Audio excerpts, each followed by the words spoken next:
ಎಲ್ರಿಗೂ ನಮಸ್ಕಾರ. ನಾನು ನಿಮ್ಮ ಪ್ರೀತಿಯ DMS. ಒಂದು ಹಸು ಫಾರ್ಮನ್ನು ಮಾಡಿ ಹಸನಾದ ಬದುಕನ್ನ ಕಟ್ಕೊಂಡಿರ್ತಕ್ಕಂಥ ಒಬ್ಬ ಯುವ ರೈತನ ನಾನು ಮೀಟ್ ಮಾಡೋಣ ಅಂತ ಬಂದಿದ್ದೆ. ಅವರ ಬಗ್ಗೆ ಒಂದು ಸಂಪೂರ್ಣವಾದಂತಹ ಡೀಟೇಲ್ಸ್ ಜೊತೆಗೆ ಹಸು ಫಾರ್ಮನ್ನು ಮಾಡೋದು ಹೇಗೆ ಅನ್ನೋದಕ್ಕೆ ಸಂಪೂರ್ಣವಾದಂತಹ ಮಾಹಿತಿಯನ್ನ ಇವರಿಂದ ತಿಳ್ಕೊಳ್ಳೋಣ. ಬನ್ನಿ ಫ್ರೆಂಡ್ಸ್. ಸರ್ ನಮಸ್ತೆ.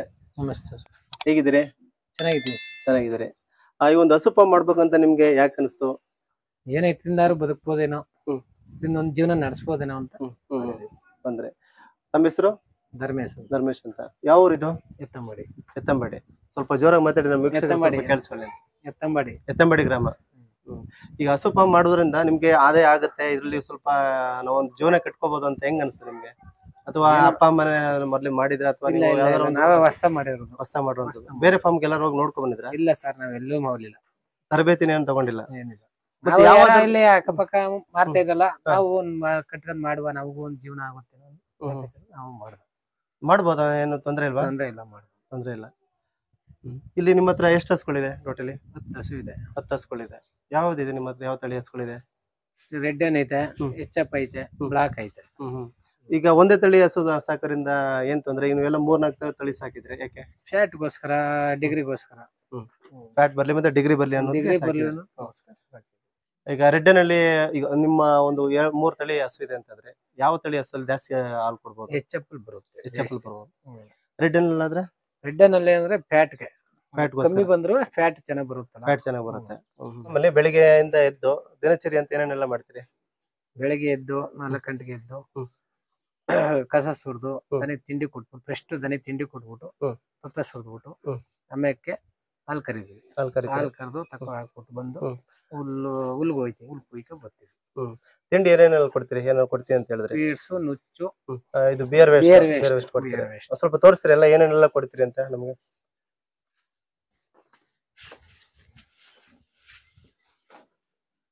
ಇತ್ತೀಚೆಗೆ ಕೊಡ್ತಾರಲ್ಲ ಬಿಯರ್ ವೇಸ್ಟ್ ಅದು?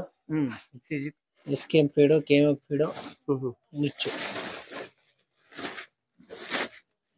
ಸ್ವಲ್ಪ ಹಾಗೆ ತೋರಿಸಿ. ಫಸ್ಟ್ ಯಾವ್ದು ಕೊಡ್ತೀರಿ? ನುಚ್ಚು ಎಲ್ಲ ಫಸ್ಟ್ ಫೀಡ್ ಕೊಡ್ತೀರಾ? ಇದನ್ನ ಕೊಡ್ತೀರಾ? ಇದು ಫೀಡ್? ಇದು ಫೀಡು, KM ಫೀಡ್. ಅದು ಫೀಡ್. ಇದಾದ್ಮೇಲೆ ಯಾವ್ದು ಕೊಡ್ತೀರಿ? ಇದು ಈ feed, SKM feed. SKM feed ಅಂತನಾ? ಇದು ಈ ತರ ಇರುತ್ತಾ? ಇದಾದ ನಂತರ ಯಾವ್ದು ಕೊಡ್ತೀರಿ? ನುಚ್ಚು. ನುಚ್ಚು. ಇದೆಲ್ಲ ಡೈರಿಯಿಂದ ತಗೊಳ್ತೀರಾ ಹೇಗೆ? ಇದು ನುಚ್ಚ? ಇದು ನುಚ್ಚು. ಇದೆಲ್ಲನು 3 ಮಿಕ್ಸ್ ಮಾಡ್ಬಿಟ್ಟು ನೀರ್ನಲ್ಲಿ ಕೊಡ್ತೀರಾ ಅಥವಾ ನೀರಲ್ಲಿ ಮಿಕ್ಸ್ ಮಾಡ್ಬಿಟ್ಟು ಕೊಡ್ತೀರಿ? ಮತ್ತೆ ಇನ್ನೇನು ಇಟ್ಟಿದ್ರೆ ಏನ್ ಕೊಡ್ತೀರಿ ನೀವು? ಅಷ್ಟೇ. ಇವಾಗ ಇದು ಖನಿಜ ಮಿಶ್ರಣ ಕೊಡಲ್ವಾ? ಖನಿಜ ಮಿಶ್ರಣ ಅವೆಲ್ಲ ಕೊಡೋದು? ಹಾಲು ಸ್ವಲ್ಪ ಜಾಸ್ತಿ ಬರಲಿ ಖನಿಜ ಮಿಶ್ರಣ ಏನು ಕೊಡಲ್ಲ, ಇದನ್ನೇ ಕೊಡೋದು. ಇದು ಬಿಯರ್ ವೇಸ್ಟ್. ಇದು ಬಿಯರ್ ವೇಸ್ಟ್. ಇದಂಗೆ ಕೆಜಿ? ಬೇರೆ ಯಾರೋ ತಗೋಬೇಕು ಅಂತ ಹೇಳಿದ್ರೆ ಮೂಟೆ 750 ಕೊಡ್ತಾ ಇದಾರೆ. 50 kg ಮೂಟೆ. 50 kg ಮೂಟೆ 750. ಇದನ್ನ ಬಿಯರ್ ವೇಸ್ಟ್ ಹಾಕೋದ್ರಿಂದ ಏನ್ ಯೂಸಸ್ ನಮ್ಗೆ? ನಮ್ಗೆ ಸ್ವಲ್ಪ ನುಚ್ಚು ಉಳಿತಾಯ ಆಗುತ್ತೆ. ಅದು 1250 ರೂಪಾಯಿ, 1200 ರೂಪಾಯಿ. ಇದು ಕಮ್ಮಿ, ಇದು ಸ್ವಲ್ಪ ಜಾಸ್ತಿ ಹಾಕಿರುವೆ ದನಿಗೂ ಸ್ವಲ್ಪ ಪುಷ್ಟಿ ಆಗುತ್ತೆ. ಹಾಲು ಸುಮಾರು ಬರುತ್ತೆ, ಚೆನ್ನಾಗಿ ಬರುತ್ತೀರ ಅಂತ. ಹಾಲು ಚೆನ್ನಾಗಿ ಬರ್ಲಿ ಮತ್ತೆ ಹಸುನು ಕೂಡ ದಷ್ಟು ಪುಷ್ಟವಾಗಿರ್ಲಿ ಅಂತ ಕೊಡುವಂತದ್ದು. ಚೆನ್ನಾಗಿ ಕಟ್ಟುತ್ತೆ. ಅಂದ್ರೆ ಇತ್ತೀಚೆಗೆ ನಾನು ಕೆಲವೊಂದು ಹಸು ಫಾರ್ಮ್ಗೆ ಹೋಗಿದೆ. ಈಗ ಒಂದು ರೀಸೆಂಟ್ ಆಗಿ ಸ್ಟಾರ್ಟ್ ಮಾಡ್ಕೊಂಡ್ರು ಜನಗಳು. ಹಾಲು ಜಾಸ್ತಿ ಕಟ್ಟುತ್ತೆ ಮತ್ತೆ ಮೈ ಕಟ್ಟುತ್ತೆ ಅಂತ ಹೇಳಿ. ಮೈ ಕಟ್ಟುತ್ತೆ. ಒಂದು ಇದು ಡಿಮಿಂಡ್ ಅಲ್ಲ, ನುಚ್ಚು ಪೀಡು. ಅದಕ್ಕೋಸ್ಕರ ಇದು ಹಿಂಗಾಯ್ತಿಂದ ಒಂದ್ ಸ್ವಲ್ಪ ಉಳಿತಾರೆ ಅನ್ನೋ ಲೆಕ್ಕಾಚಾರದಲ್ಲಿ ನಾವು ಖಂಡಿತ. ಅಂದ್ರೆ ಇದು ನೀವು ಇದು ಮೇನ್ಲಿ ಬಂದ್ಬಿಟ್ಟು ಹಾಲು ಜಾಸ್ತಿ ಕೊಡ್ಲಿ ಅನ್ನೋದಕ್ಕೆ ನೀವು ಇದು ಮಾಡ್ತಾ ಇರುವಂತದ್ದು. ಖರ್ಚು ಸ್ವಲ್ಪ ಕಡಿಮೆ ಮಾಡ್ಕೊಂಡು, ಈಗ ಫೀಡ್ಸ್ಗಳಿಗೆಲ್ಲ ಸ್ವಲ್ಪ ಖರ್ಚು ಜಾಸ್ತಿ ಆಗ್ತದೆ, ಹಾಗಾಗಿ ಇದನ್ನ ಮಾಡ್ತೀವಿ. ಅದು ಕಮ್ಮಿ ಹಾಕೊಂಡು ಇದು ಸ್ವಲ್ಪ ಜಾಸ್ತಿ. ಇದು ಬಿಯರ್ ವೇಸ್ಟ್ ಅಂತೆ. ಬಿಯರ್ ತಯಾರು ಮಾಡೋದಕ್ಕೆ ಏನ್ ಬರ್ತದೋ ಅದನ್ನ ವೇಸ್ಟೇಜ್ ಇದು ಇದನ್ನ ತಂದು ಹಸುಗಳಿಗೆ ಹಾಕೋದ್ರಿಂದ ಅದು ಮೈ ಕಟ್ಟುತ್ತೆ ಅಂತ ಹೇಳ್ತಾರೆ. ಜೊತೆಗೆ ಹಾಲಿನ ಪ್ರಮಾಣ ಸ್ವಲ್ಪ ಜಾಸ್ತಿ ಕೊಡುತ್ತೆ. ಫ್ಯಾಟ್ ಮತ್ತೆ ಡಿಗ್ರಿ ಅನ್ನು ಬರುತ್ತೋ ಅದೆಲ್ಲ ಕೂಡ ಜಾಸ್ತಿ ಬರುತ್ತೆ ಅಂತ ಹೇಳಿ ಇದನ್ನ ಇತ್ತೀಚೆಗೆ ಮಾಡ್ತಾ ಇರುವಂತದ್ದು. ಮೊದಲು ಈ ತರ ಯಾವ್ದು ಮಾಡ್ತಾರಿಲ್ಲ. ಈಗ ಮೊದಲು ನಾನು ತೋರಿಸಿದ್ರಲ್ಲಿ ನೋಡಿ, ಫೀಡ್ಸ್ ಮತ್ತೆ ಚಕ್ಕೆ ಮತ್ತೆ ಇನ್ನೊಂದು ಎಲೆಬೂಸ ಅಂತ ಎಲ್ಲ ಕೊಡ್ತಾ, ಆತರ ಎಲ್ಲ ಕೊಡ್ತಾ ಇದ್ರು. ನುಚ್ಚೆಲ್ಲ ಕೊಡ್ತಾ ಇದ್ರು. ಹಾಗಾಗಿ ಅದ್ರ ಬದಲು ಇವಾಗ ಇದನ್ನು ಕೊಡ್ತಾ ಇದಾರೆ.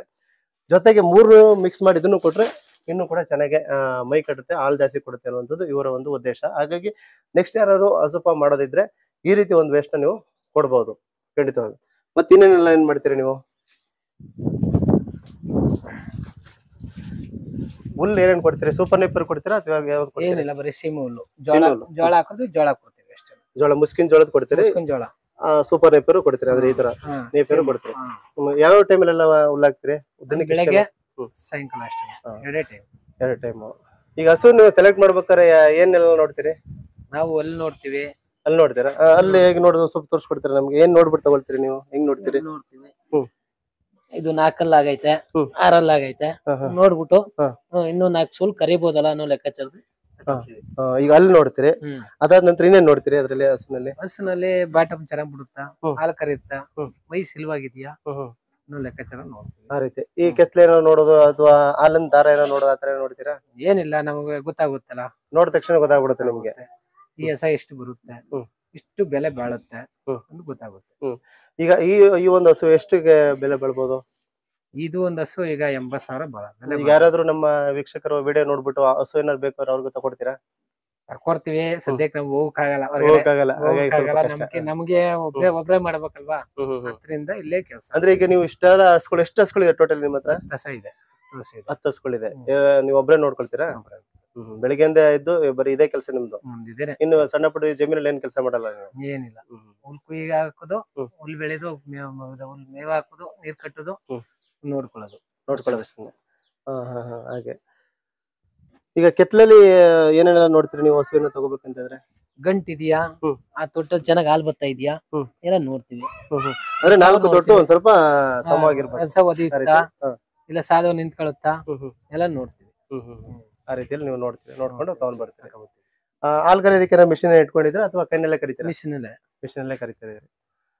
ನೀವು ಸ್ಟಾರ್ಟಿಂಗ್ ಇಂದ ಹಸು ಎಲ್ಲ ಫಾರ್ಮ್ ಮಾಡೋದಕ್ಕಿಂತ ಮುಂಚಿತವಾಗಿ ನೀವೆಲ್ಲ ನೋಡ್ಕೊ ಬಂದು ಏನೋ ನೋಡಿದೆ ಅಂತಂದ್ರಲ್ಲ, ಏನೇನೆಲ್ಲ ಕಷ್ಟಗಳನ್ನ ಅನುಭವಿಸಿದ್ರಿ ನೀವು? ನಾವು ಕೆತ್ತಲು ಬಾವ್ ಆಗ್ಬಿಟ್ಟಿತ್ತು, ಆಗ್ಬಿಟ್ಟಿತ್ತು. ಆಮೇಲೆ ಈ ಗಂಟು ರೋಗ ಎಲ್ಲಾನು ಕಂಟ್ರೋಲ್ ಮಾಡ್ಕೊಂಡು ಹೊಲಕ್ಕೆ ತಂದು ನಿಲ್ಸಿದ್ವಿ. ಹಿಂಗ್ ಮಾಡಿದ್ರೆ ಹೆಂಗಾಗುತ್ತೆ, ಯಾವ ಔಷಧಿ ಹಾಕಿದ್ರೆ ಯಾವ ತಳಿ ಸರೋಗೋದು ಗುಣ ಆಗುತ್ತೆ, ಅದ ಟ್ರೀಟ್ಮೆಂಟ್ ಕೊಡಿಸಿ ನಾವು ಏನ್ ಬರುತ್ತೆ ಹಸಿಗೆ, ಏನ್ ಕಾಯಿಲೆ ಆಗುತ್ತೆ, ಇಲ್ಲ ಜ್ವರ ಬರುತ್ತಾ, ಏನ್ ಬರುತ್ತೆ ಎಲ್ಲ ನೋಡ್ಕೊಂಡು ಅದ ಕ್ಲೀನ್ ನೋಡ್ಕೊಂಡು ಮಾಡಿಸ್ಬೇಕು. ಈ ಒಂದು ಹಸು ಫಾರ್ಮ್ ಮಾಡ್ಬೇಕಾದ್ರೆ ಏನೇನೆಲ್ಲ ಬೇಕು ನಮ್ಗೆ? ಈಗ ನೀವು ಸಿಂಪಲ್ ಆಗಿ ಈ ತರ ಸೆಟ್ ಮಾಡ್ಕೊಂಡಿದ್ರಿ, ಅದಾದ ನಂತರ ಏನೇನೆಲ್ಲ ಬೇಕಾಗುತ್ತೆ? ಅವಾಗ ನಾನೀಗ ಒಂದು ಹಸು ಫಾರ್ಮ್ ಮಾಡ್ಬೇಕು ಅಂತ ಅನ್ಕೊಂಡಿರ್ತೀನಿ, ನನ್ಗೊಂದು ಆಸೆ ಬೇಕು, ಮ್ಯಾಟ್ ಬೇಕಾಗುತ್ತೆ, ಮಿಷಿನ್ ಬೇಕಾಗುತ್ತೆ, ಹುಲ್ಲಿಗೆ ಒಂದು ಜಮೀನ್ ಬೇಕಾಗುತ್ತೆ, ಒಂದು ನೀರಿಗೆ ಬೋರ್ ಬೇಕಾಗುತ್ತೆ. ಎಲ್ಲಾನು ಸ್ವಂತ ಜಮೀನ್ ಇದ್ರು ಮಾಡಬಹುದು, ಇಲ್ಲ ಬಾಡಿಗೆ ಜಮೀನಾದ್ರು ಮಾಡ್ಕೊಂಡು ಮಾಡ್ಬೋದು. ಅಂದ್ರೆ ಒಣಹುಲ್ ಏನಾದ್ರು ಕೊಡ್ತೀರಾ? ಒಣಹುಲ್ ಏನಿಲ್ಲ, ನಮ್ಮ ಒಣಹುಲ್ ಏನು ಕೊಡೋದಿಲ್ಲ ನೀವು? ಏನೋ ಇಲ್ಲ ಅಂದಿರೋ ಮಾತ್ರ, ಹಸಿರು ಇಲ್ಲ ಅಂದಾಗ ಮಾತ್ರ ಒಣಹುಲ್ ಹಾಕೋದು. ಏನಿಲ್ಲ, ಜೀವನ ಸಾಗಿಸ್ಬೋದು ಈ ಹಸು ಫಾರ್ಮ್ ಮಾಡ್ಬೋದು, ಸಾಗಿಸ್ಬೋದು. ಅಂದ್ರೆ ಕಷ್ಟ ಬೀಳ್ಬೇಕು. ಏನೆಲ್ಲ ಕಷ್ಟ ಪಡ್ತೀರಿ? ಕಷ್ಟ ಏನಂತಂದ್ರೆ ಬೆಳಗ್ಗೆ ಎದ್ದು ಇದೇ ಗೇಮ್ ಮಾಡ್ಬೇಕು, ಸ್ವಲ್ಪ ಕಷ್ಟ ಆಗುತ್ತೆ. ತಪ್ಪೆ ಹಾಕ್ಬೇಕು, ಮೈ ತೊಳಿಬೇಕು, ನೀರ್ ಹಿಡಿಬೇಕು. ದಿನಕ್ಕೆ ಎಷ್ಟು ಟೈಮ್ ತೊಳಿತೀರಿ ಹಸುನ? ಇವಾಗ ಸದ್ಯಕ್ಕೆ ನಾನು ಬಂದಿರೋದು ಮಧ್ಯಾಹ್ನ ಟೈಮ್, ಹಾಗಾಗಿ ತೊಳಿಬೇಕಾಗಿತ್ತು, ತೊಳಿಕ್ ಆಗಿಲ್ಲ, ಎಲ್ಲ ಮದುಗಳು ಹಾಗಾಗಿ ತೊಳಿಕ್ ಆಗಿಲ್ಲ. ಬೆಳಿಗ್ಗೆ ಮಧ್ಯಾಹ್ನ ಒಂದ್ ಟ್ರಿಪ್ ನೀರ್ ಹಿಡಿದ್ಬಿಟ್ಟು ಇನ್ನೊಂದ್ ಟ್ರಿಪ್ ಹಿಡ್ಕೋದ್ರೆ ಎಲ್ಲ ಹೋಗುತ್ತೆ. ಈಗ ಇದೊಂದು ರೆಡ್ ಅನ್ನ ಆಯ್ತು, ಇದಾದ್ಮೇಲೆ ಇದು ಎಚ್.ಎಫ್. ಇನ್ಯಾವ್ದು ಹೇಳಿ? ಅದೇ ಹತ್ರ ಕಾಲೋದಿತ್ತದೆ, ಅದು ಕೆರ್ಕೊಳ್ಳೋಕೆ ಕೆರ್ಕೊಳ್ಳೋದಿಕ್ಕೆ ಹತ್ರ ಮಾಡ್ತದೆ. ಇದು ಎಚ್.ಎಫ್ ಅಣ್ಣ, ಎಲ್ಲ ಎಚ್.ಎಫ್. ಬ್ಲಾಕ್ ಯಾವ್ದಿದೆ? 4 ಎಚ್.ಎಫ್. ಬ್ಲಾಕ್ ಎಲ್ಲಿದೆ ತೋರಿಸಿ? ಇದು ಬ್ಲಾಕ್, ಇದು ಬ್ಲಾಕ್, ಇದು ಬ್ಲಾಕ್, ಅದು ಬ್ಲಾಕ್, ಅದು ಬ್ಲಾಕ್. ಈ ಬ್ಲಾಕ್ ಎಷ್ಟು ಲೀಟರ್ ಕೊಡ್ಬೋದು ಹಾಲು ಒಂದ್ ದಿನಕ್ಕೆ? 2 ಟೈಮ್ ಸೇರಿ ಒಂದು 16-17 ಲೀಟರ್. 16-17 ಲೀಟರ್. ಅದು ಇದು ಸ್ವಲ್ಪ ಕಡಿಮೆನೆ ಕೊಡೋದು, ಹಾಲು ಪ್ರಮಾಣ ಕೊಡೋದು ಕಡಿಮೆ, ಗಟ್ಟಿ ಬರುತ್ತೆ, ಚೆನ್ನಾಗಿ ಫ್ಯಾಟು ಸ್ವಲ್ಪ ಡಿಗ್ರಿಗೆ ಅನುಕೂಲ ಆಗುತ್ತೆ. ಎಲ್ಲ ಮಿಕ್ಸೆಟ್ ಇದ್ರೆ ಅನುಕೂಲ ಆಗುತ್ತೆ ಏನೋ ಲೆಕ್ಕಾಚಾರ. ಒಂದು ದಿನಕ್ಕೆ 2 ಟೈಮ್ ಸರಿ ಎಷ್ಟು ಲೀಟರ್ ಹಾಲು ಕರಿತೀರಿ? ಅವು ಅವಾಗ ಒಂದ 80 ಲೀಟರ್ 90 ಲೀಟರ್ ಗಂಟು ಕರಿತಾ ಇದ್ರಿ. ಇವಾಗ ಆರ್ಗಾರವಾಗೈತೆ, ಫಲ ಆಗೈತೆ, ಒಂದು 50 ಲೀಟರ್ ಆಗ್ತಾ ಇದ್ವಿ. 50 ಲೀಟರ್ ಆಗ್ತಿದ್ರಿ. ಎಲ್ಲ ಖರ್ಚೆಲ್ಲ ಕಳೆದು ಎಷ್ಟು ಒಂದ್ ತಿಂಗಳಿಗೆ ಎಷ್ಟು ಆದಾಯ ಮಾಡ್ಬೋದು ನೀವು? ತಿಂಗಳಿಗೆ ಒಂದ 30-40 ಸಾವಿರ ಮಾಡ್ಬೋದು. 30-40 ಸಾವಿರ ಮಾಡ್ಬೋದು. ಟೋಟಲ್ ಎಷ್ಟು ಸಂಪಾದನೆ ಆಗುತ್ತೆ? ಒಂದಾಗುತ್ತೆ 1 ಲಕ್ಷ ಆಗುತ್ತೆ. 1 ಲಕ್ಷದಲ್ಲಿ ಖರ್ಚೆಲ್ಲ ಅವೆಲ್ಲ ಅದು ಇದು ತಿಂಡಿ ಭೂಷ ಕಳೆದು 30-40 ಸಾವಿರ 40 ಸಾವಿರ ರೂಪಾಯಿವರೆಗೂ ಉಳಿಬಹುದು. ಒಟ್ನಲ್ಲಿ ನಿಮ್ಮ ಹಸುಗಳಿಗೆ ಯಾವ್ದೇ ತರ ಇದುವರೆಗೂ ಏನು ಅಷ್ಟೊಂದೇನು ಕಾಯಿಲೆಗಳು ಬಂದಿಲ್ಲ. ಸ್ಟಾರ್ಟಿಂಗ್ ಅಲ್ಲಿ ಬಂದಿತ್ತು ಅಂದ್ರೆ ನಮ್ಗೆ ಗೊತ್ತಿರ್ಲಿಲ್ಲ ಅವಾಗ. ಇವಾಗ ಗೊತ್ತಿದ್ಮೇಲೆ ಎಲ್ಲಾನು ಅಲ್ಲಿಂದ ಈಗ ಜ್ವರ ಬರ್ತದೆ, ಸಪ್ಪು ನಿಂತೈತೆ ಅಂದ್ರೆ ಅದು ಜ್ವರ ಬಂದಿದೆ, ಅದಕ್ಕೆ ಏನ್ ತಂದು ಕೊಡ್ಬೇಕು, ಮಾತ್ರೆ ತಂದು ಕೊಡೋದು, ಇಲ್ಲ ಇಂಗ್ಲೆಕ್ಷನ್ ಮಾಡಿಸೋದು, ಏನು ಮಾಡೋದು, ಆ ರೀತಿಯಲ್ಲಿ ಮಾಡ್ಕೊಂಡಿದ್ದೀರಿ. ನಮಗ್ ಫಸ್ಟ್ ಸ್ಟಾರ್ಟಿಂಗ್ ಏನು ಅಂತ ಗೊತ್ತಿರಲಿಲ್ಲ. ಜ್ವರ ಬಂದಿದ್ಯಾ ಏನಾಗಿದೆ, ಈಗ ಯಾರು ಕಂಡಿರೋ ಕರ್ಕೊಂಡು ತೋರಿಸಿ ಜ್ವರ ಬಂದಿದೆ ಕಣಪ್ಪ ಅಂತ ಮಾತ್ರೆ ತಂದಾಕಪ್ಪ ಅದು ತಂದಾಕೊಂಡು ಅತ್ತಿನ ಗುಣಮಟ್ಟದಿಂದ ನೋಡ್ಕೊಂಡು ನಾವು ಈಗ ಚೆಕ್ ಮಾಡ್ಕೊಂಡು ಮಾಡ್ತಾ ಇದ್ರಿ. ಇದು ಮ್ಯಾಟ್ ಜೊತೆಗೆ ನೀವು ಇಲ್ಲಿ ಒಂದ್ ಸ್ವಲ್ಪ ಸ್ಲೋಪ್ ಆಗಿ ಮಾಡಿದ್ರೆ ಅನ್ಸುತ್ತೆ, ಒಂದ್ ಸ್ವಲ್ಪ ಜಾಗ ತರ ಮಾಡಿದ್ರೆ. ಅಂದ್ರೆ ನೀರು ಅಕಸ್ಮಾತ್ ಹಸು ತೊಳೆದ್ರೆ ಅಥವಾ ಈ ತೊಪ್ಪೆ ಏನಾರ ಇದ್ದಾಗ ಮತ್ತೆ ಗಂಡ್ಲ ಏನಾರು ಇದ್ ಮಾಡಿದಾಗ ಹೋಗ್ಲಿ ಅಂತ ಇದೆಲ್ಲ ಹೋಗ್ಬಿಟ್ಟು ಬೇರೆ ಕಡೆ ಎಲ್ಲ ಹೋಗುತ್ತೆ, ಕಲೆಕ್ಟ್ ಮಾಡ್ಕೊಳ್ತೀರ ಒಂದ್ ಕಡೆ ಡ್ರೈನ್ ಮಾಡ್ಕೊಂಡಿದ್ರೆ ಎಲ್ಲ ವೇಸ್ಟ್ ಅದು ಅದನ್ನ ವೇಸ್ಟ್ ಮಾಡಬಾರ್ದು. ನೀವು ವೇಸ್ಟ್ ಮಾಡಬಾರ್ದು, ಎತ್ತಾಕೊಂಡು ಹೊಲಕ್ ಹಾಕೊಳ್ಳೋದು. ಹೌದು, ಯಾಕೆಂತಂದ್ರೆ ನಾನು ಇನ್ನೊಂದು ಹಸು ಫಾರ್ಮ್ ಹೋಗಿದ್ದೆ, ಅದ್ರಲ್ಲಿ ಏನಂತಂದ್ರೆ ಇದೇ ತರ ಮಾಡಿದಾರೆ, ಇಳಿಜಾರದಾಗ ಮಾಡಿದಾರೆ. ಈಗ ನಾವು ಹಸು ತೊಳೆದ್ವಿ, ಹಸು ತೊಳೆದಂತ ನೀರು ಇಲ್ಲೇ ಹೋಗುತ್ತೆ. ಈಗ ಅಕಸ್ಮಾತ್ ಇದು ಗಂಡ್ಲ ಆಯ್ತು, ಗಂಡ್ಲದ ನೀರು ಹೋಗುತ್ತೆ ಅದ್ರ ಮುಖಾಂತರ. ಇನ್ ತೊಪ್ಪೆ ಹಸು ತೊಳೆದ್ ಇವೆಲ್ಲ ಒಂದೇ ಡ್ರೈನ್ ಎಲ್ಲ ಹೋಗುತ್ತಲ್ವಾ, ಜೆಸಿಪಿ ಮೇಲ್ಗಡೆ ಎತ್ತಾಕಿಸ್ಕೊಂಡು ಹೊಲಕ್ಕೆ ನೀವು ಇದ್ ಮಾಡ್ತೀರಿ. ಇನ್ನೊಬ್ರು ಏನ್ ಮಾಡಿದಾರೆ ಅಂತಂದ್ರೆ ಒಂದು ಚಿಕ್ಕದಾಗ ಒಂದು ಬಾವಿ ತರ ಮಾಡಿದಾರೆ. ಈಗ ಮಾಮೂಲಿ ನಾವು ಟಾಯ್ಲೆಟ್ ಮಾಡೋದಕ್ಕೆ ಬಿಟ್ಟು ಮಾಡೋದು, ಓಪನ್ ಮಾಡೋದಲ್ವಾ, ಆ ರೀತಿ ಮಾಡ್ಕೊಂಡಿದ್ದಾರೆ. ಇದೇನ್ ನೀವೇನು ವೇಸ್ಟ್ ಎಲ್ಲ ಇದ್ ಮಾಡ್ತಿರಲ್ವಾ, ಅದೆಲ್ಲ ವೇಸ್ಟ್ ಅಲ್ಲಿ ಹೋಗುತ್ತೆ, ಎಲ್ಲ ಕಲೆಕ್ಟ್ ಆಗುತ್ತೆ. ಅಲ್ಲಿ ಸ್ವಲ್ಪ ಜಾಸ್ತಿ ಆದಾಗ ಅಲ್ಲೊಂದು ಮೋಟರ್ ಇಟ್ಟಿರ್ತಾರೆ, ಮೋಟರ್ ಇಟ್ಬಿಟ್ಟು ಅದನ್ನ ನಿಮ್ಗೆ ಎಲ್ಲೆಲ್ಲಿ ಬೇಕು ಅಲ್ಲಿಗೆ ಹಾಯಿಸ್ಕೋಬಹುದು. ಇಲ್ಲ ಅಂತಂದ್ರೆ ಅದನ್ನ ಎತ್ಕೊಂಡು ನಿಮ್ಗೆ ದೂರದಲ್ಲಿ ಇರೋ ಜಮೀನು ಅಲ್ಲಿ ತಗೊಂಡು ಆ ರೀತಿಯಲ್ಲಿ ಮಾಡ್ಬೋದು. ಮತ್ತೆ ಇನ್ನೊಂದು ನಿಮ್ಗೆ ಇದ್ರಲ್ಲಿ ಬರುತ್ತೆ, ಈ ಇದಕ್ಕೇನಾದ್ರೂ ನೊಣ ಗಿಣ ಅವು ಇವು ಸೊಳ್ಳೆ ಗಿಳ ಬಂತು ಎಲ್ಲ ಏನ್ ಮಾಡ್ತೀರಿ? ಈ ರೀತಿ ಮಾಡ್ಕೊಂಡಿದ್ರೆ ಇದಕ್ಕೆ ಫ್ಯಾನ್ ಏನ್ ಅವಶ್ಯಕತೆ ಇಲ್ಲ. ಫ್ಯಾನ್ ಏನ್ ನಾವು ಹಾಕಿಸಿಲ್ಲ ಸರ್, ಹಾಕ್ಸಿ ಅಂತಂದ್ರು ಹಾಕ್ಸಿಲ್ಲ ನಾವು. ಅಂದ್ರೆ ಸ್ವಲ್ಪ ವಾತಾವರಣ ಒಂದೆರಡು ಟ್ರಿಪ್ ನೀರ್ ಹಿಡಿದ್ಬಿಟ್ರೆ ಸರಿ ಹೋಗುತ್ತೆ. ಹಾಗಾಗಿ ಫ್ಯಾನ್ ಏನು ಅವಶ್ಯಕತೆ. ಈಗ ನೀವು ಇದಕ್ಕೆ ವೇಸ್ಟ್ ಆಗಿರುವಂತದ್ದು, ಈಗ ನೀವು ಹುಲ್ಲು ಹಾಕ್ತಿರಿ, ಸ್ವಲ್ಪ ವೇಸ್ಟ್ ಆಗುತ್ತೆ. ವೇಸ್ಟ್ ಆಗದ ಏನ್ ಮಾಡ್ತೀರಿ? ವೇಸ್ಟ್ ಆದದ್ದು ಒಂದ್ ಎಮ್ಮೆ ಐತೆ ಹಾಕ್ತಿವಿ, ಅದಕ್ಕೆ ಹಾಕ್ತಿರಿ. ಮೇಕತ್ತ ಅದನ್ನ ಮೇಕತ್ತ ಅಂದ್ರೆ ನೀವು ಯಾವ್ದು ಕೂಡ ವೇಸ್ಟ್ ಮಾಡಲ್ಲ. ಅಲ್ಲಿ ಇನ್ನೊಂದು ಒಬ್ಬ ರೈತ ಏನ್ ಮಾಡ್ತಾರೆ, ಇದು ವೇಸ್ಟ್ ಆಗಿರುವಂತದ್ನ ಅವ್ರೇನ್ ಮಾಡ್ತಾರೆ, ಒಂದು ಈ ಸಿಂಟೆಕ್ಸ್ ಇದೆ ನೋಡಿ, ನೀರ್ದು ದೊಡ್ಡದು ಟ್ಯಾಂಕ್, ಅದ್ರೊಳಗೆ ಹಾಕ್ಬಿಟ್ಟು ಅದ್ರಲ್ಲಿ ಅವ್ರೇನ್ ಮಾಡ್ತಾರೆ, ಎಲ್ಲ ಕೊಳೆಸೋ ತರ ಮಾಡ್ತಾರೆ. ಹಣ ಅಲ್ಲಿಗೆ ಇದಾಗ್ತಾರೆ, ಯಾವ್ದು ಉಪ್ಪು ಹಾಕ್ತಾರೆ, ಜೊತೆಗೆ ಬೆಲ್ಲ ಹಾಕ್ತಾರೆ, ಸ್ವಲ್ಪ ನೀರ್ ಹಾಕ್ಬಿಟ್ಟು ಅದನ್ನ ಈಗ ನಿಮ್ಗೆ ಸೈಲೇಜ್ ತಗೊಬರ್ತೀರಿ ನೋಡುವ ಹೊರಗಡೆಯಿಂದ, ಕೆಜಿಗೆ ಒಂದು 8 ರೂಪಾಯಿ 9 ರೂಪಾಯಿ ಇರ್ತದೆ. ಈಗ ಇಲ್ಲಿ ಇರುವಂತ ವೇಸ್ಟ್ ನ ನಿಮ್ಗೆ ಏನಾದ್ರು ಅಕಸ್ಮಾತ್ ಈಗ ಹುಲ್ಲು ಅದ್ರಲ್ಲಿ ಸ್ವಲ್ಪ ವೇಸ್ಟ್ ಆಯ್ತು, ಏನೋ ಕಟ್ಟಿದ ವೇಸ್ಟ್ ಆಯ್ತು ಅಂತಂದ್ರೆ ಅದನ್ನೆಲ್ಲ ಹಾಕ್ಬಿಟ್ಟು ಒಂದ್ ಕಡೆ ನೀವೇ ಸೈಲೇಜ್ ಮಾಡ್ಕೋಬಹುದು. ಆ ರೀತಿಯಲ್ಲಿ ಮಾಡ್ಬೋದು. ಆ ರೀತಿಯಲ್ಲಿ ಎಲ್ಲಾನು ಇದ್ ಮಾಡ್ಬಿಟ್ಟೆ ಹೋಗ್ಬೇಕಲ್ಲ, ಇರುತ್ತೆ. ಹಾಗಾಗಿ ಸ್ವಲ್ಪ ಕಷ್ಟ ಆಗುತ್ತೆ, ಒಬ್ಬರೇ ಆದ್ರಿಂದ ಸ್ವಲ್ಪ ಕಷ್ಟ ಆಗುತ್ತೆ. ಈಗ ಇಬ್ರು ಇದ್ಬಿಟ್ರೆ ಒಬ್ಬ ನೋಡ್ತಾ ಇದ್ರು, ಒಬ್ಬ ಹೋಗ್ ಬರ್ಬೋದು ಅಲ್ಲಿ ಇಲ್ಲಿ. ಈಗ ನಾವೇ ನೋಡ್ಬೇಕಲ್ಲ, ಎಲ್ಲ ನೀವೇ ನೋಡ್ಬೇಕು. ಅಲ್ಲೆಲ್ಲ ಒಬ್ರು ನೀವೇ ಕರಿತೀರ, ಅದು ಮಿಷಿನ್ ಇಟ್ಕೊಂಡು ಒಬ್ಬರೇ ಕರಿತೀವಿ. ಹಾಗಾಗಿ ಸ್ವಲ್ಪ ಅಂದ್ರೆ ಒಬ್ರು ಇರುವಂತ ಸ್ವಲ್ಪ ಕಷ್ಟ, ಒಂದೊಂದು ಇಬ್ರು ಇದ್ರೆ ಸ್ವಲ್ಪ ಮೇಂಟೈನ್ ಮಾಡ್ಕೋಬಹುದು ಅಂತ ನೀವ್ ಹೇಳ್ತಾ ಇದ್ರಿ. ಈಗ ನೀವು ಈಗ ಒಂದು ಹಸು ಫಾರ್ಮ್ ಮಾಡಿದ್ರೆ ನಮ್ಮಂತ ಹೊಸಬರಿಗೆ ಅಥವಾ ನಮ್ಗೆ ನೋಡ್ತಾ ಇರುವಂತ ವೀಕ್ಷಕರಿಗೆ ಅವ್ರು ಏನೋ ಒಂದು ಹಸು ಫಾರ್ಮ್ ಮಾಡ್ಬೇಕು ಅಂತಂದ್ರೆ ಅವ್ರಿಗೆ ಏನಂತ ಹೇಳಕ್ ಇಷ್ಟಪಡ್ತೀರಿ? ಹಸು ಫಾರ್ಮ್ ಮಾಡಿ ಅಂತಂತೀರೋ, ಮಾಡಬೇಡಿ ಮಾಡಿ ಅಂತ ಹೇಳ್ತೀವಿ? ಅದೇ ಇದೆ ಅಂತ ಹೇಳ್ತಾ ಇದ್ದಾರೆ. ಕೆಲವರೆಲ್ಲ ಲಾಸ್ ಆಗುತ್ತೆ ಅಂತ ಹೇಳ್ತಾರೆ. ಲಾಸ್ ಅಂದ್ರೆ ಸಿಕ್ಕಾಬಿಟ್ಟೆ ನಾವು ಹಸು ಕಟ್ಟಾಕ್ಬಿಟ್ಟು ಸುಮ್ನೆ ನಾವು ತಿರ್ಗಾಡೋರಾದ ಈಗ ನೋಡ್ಬೇಕವ, ಇವಾಗ ನೋಡಿ ನಾವು ಆ ಟೈಮ್ಗೆ ಏನ್ ಕೊಡ್ಬೇಕು ಕೊಟ್ಟು, ಯಾವ ಟೈಮ್ಗೆ ಅಲ್ಲಿ ಕರಿಬೇಕು, ಯಾವ ಟೈಮ್ ಹುಲ್ಲು ಹಾಕ್ಬೇಕು. ಹೌದು, ಅಂದ್ರೆ ನೀವು ದಿನಕ್ಕೆ 1-2 ಸರಿ ಹಸು ಕ್ಲೀನ್ ಮಾಡ್ತೀರಾ? 1-2 ಸರಿ. ನಾನೀಗ ಮಧ್ಯಾಹ್ನ ಟೈಮಲ್ಲಿ ಬಂದ್ಬಿಟ್ಟಿದ್ದೀನಿ ಸ್ವಲ್ಪ, ಹಾಗಾಗಿ ಇನ್ನೇನು ಹಸು ಕ್ಲೀನ್ ಮಾಡ್ಬೇಕಾಯ್ತು, ನಾನು ಸ್ವಲ್ಪ ಹೊರಗಡೆ ಹೋಗ್ಬೇಕಾಯ್ತು. ಹಾಗಾಗಿ ಸ್ವಲ್ಪ ಬಿಸಿ ಇರೋದ್ರಿಂದ ನಾವ್ ಹೇಗಿತ್ತು ಯಥಾಸ್ಥಿತಿನಲ್ಲಿ ಹಾಗೆ ಮಾಡಿದೀನಿ ವಿಡಿಯೋನ. ಯಾರು ಕೂಡ ದಯವಿಟ್ಟು ಬೇಜಾರು ಮಾಡ್ಕೋಬೇಡಿ, ಹಸು ಈ ರೀತಿ ಇದೆ ಅಂತ ಹೇಳಿ. ತುಂಬಾ ವ್ಯವಸ್ಥಿತವಾದ ರೀತಿಯಲ್ಲಿ ಇವ್ರು ಮಾಡಿದ್ದಾರೆ. ಸಿಂಪಲ್ ಆಗಿ ಸ್ಟಾರ್ಟಿಂಗ್ ಮಾಡೋದಾದ್ರೆ, ಹಸು ಪಂಪ್ ಮಾಡೋದಾದ್ರೆ ಈ ತರ ದೊಡ್ಡ ಒಂದು ಶೀಟ್ ಮನೆಯಲ್ಲಿ ನೋಡಿದ್ರೆ ಎಲ್ಲ 4 ಕಡೆನೂ ಕೂಡ ಓಪನ್ ಇರುವಂತ ಜಾಗ ಇದು. ಇದರಲ್ಲಿ ಇವರು ಒಂದು 10 ಹಸುಗಳನ್ನ ಸಾಕಿದ್ರೆ, ಅದರಲ್ಲಿ ರೆಡ್ ಎನ್ ಇದೆ, HF ಇದೆ, ಮತ್ತೆ ಇನ್ನೊಂದು ಬ್ಲಾಕ್ ಇದೆ. 3 ತರದ್ದು ಮಿಕ್ಸ್ ಅವರು ಸಾಕ್ತಾ ಇರೋದ್ರಿಂದ ಫ್ಯಾಟ್ ಡಿಗ್ರಿ ಜಾಸ್ತಿ ಬರುತ್ತೆ ಅಂತ ಹೇಳಿ ಅವರು 3 ತರದ ತಳಿಯನ್ನು ಅವರು ಸಾಕ್ತಾ ಇರುವಂತದ್ದು. ಇದೇ ತರ ನೀವು ಕೂಡ ಸಾಕ್ಬಹುದು. ಇಲ್ಲಾದ್ರೆ ಜಾಸ್ತಿ ಹಾಲು ಬೇಕು ಅನ್ನೋದಾದ್ರೆ ನೀವು HF ಸಾಕ್ಬಹುದು. ತುಂಬಾನೇ ಜಾಸ್ತಿ ಹಾಲು ಕೊಡುವಂತ ಒಂದು ಅದು ತಳಿ, ಅದು ನೀವು ಅದನ್ನು ಕೂಡ ಸಾಕ್ಬಹುದು. ಸರ್, ಮತ್ತೆ ಇನ್ನೇನ್ ಸಮಾಚಾರ? ಇನ್ನೇನಾದ್ರು ಹೇಳೋದಿದ್ಯಾ ನಮ್ಮ ವೀಕ್ಷಕರಿಗೆ? ಅನುಭವದ ಮಾತಂತ ಏನಿಲ್ಲ ಸರ್, ಕಷ್ಟಪಟ್ಟು ಮಾಡ್ಬೇಕು ಸರ್. ಕಷ್ಟ ಬಿದ್ರೆ ಫಲ ಉಂಟು ಸರ್, ಫಲ ಉಂಟು. ಕಷ್ಟ ಪಡ್ಲಿಲ್ಲ ಕಷ್ಟಪಟ್ಟದವ್ರು ಏನು ಆಗಲ್ಲ ಸರ್. ಯಾವುದೇ ಆದ್ರೂ ಕಷ್ಟ ಸುಮ್ನೆ ಲಕ್ಷ ಹಾಕ್ಬಿಟ್ಟು ಬಂಡವಾಳ ಹಾಕ್ಬಿಟ್ಟು ತನಕಟ್ ಹಾಕ್ಬಿಟ್ರೆ ಏನು ಪ್ರಯೋಜನ ಇಲ್ಲ. ಆ ರೀತಿ ಲಕ್ಷ ಹಾಕಿದ ತಕ್ಷಣಗೆ ನೋಡ್ಬೇಕು, ಅಲ್ಲಿ ಇವಾಗ ನೋಡಿ ಅದಕ್ಕೆ ವ್ಯವಸ್ಥಿತವಾಗಿ. ಈಗ ಇಷ್ಟು ಹಸುಗಳು ಸಾಕ್ಬೇಕು ಅಂತಂದ್ರೆ ನೀವು ಎಷ್ಟು ಎಕರೆಗೆ ಸೂಪರ್ ನೆಪಿಯರ್ ಹಾಕಿದಿರಿ? 2 ಎಕರೆ 2 ಎಕರೆ ಹಾಕಿದಿರಿ.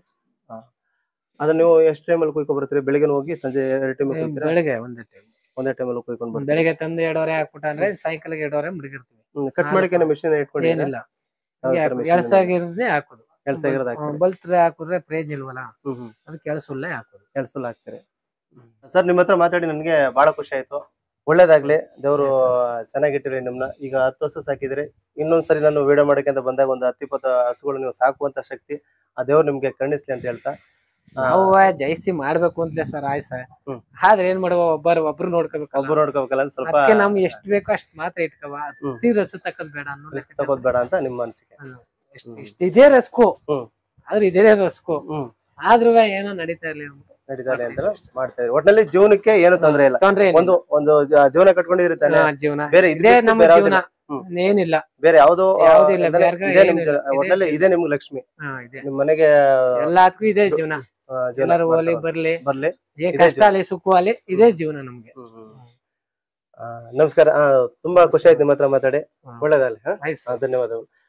ನೋಡಿದ್ರಲ್ಲ ಫ್ರೆಂಡ್ಸ್, ಈ ಒಂದು ಹಸು ಫಾರ್ಮ್ ನಲ್ಲಿ ನಮ್ಮ ಧರ್ಮೇಂದ್ರ ಅವ್ರ ಹತ್ರ ಮಾತಾಡಿದೆ. ತುಂಬಾ ವ್ಯವಸ್ಥಿತವಾದ ರೀತಿಯಲ್ಲಿ ಇವರು ಹಸುಗಳನ್ನು ಸಾಕಿದ್ದಾರೆ.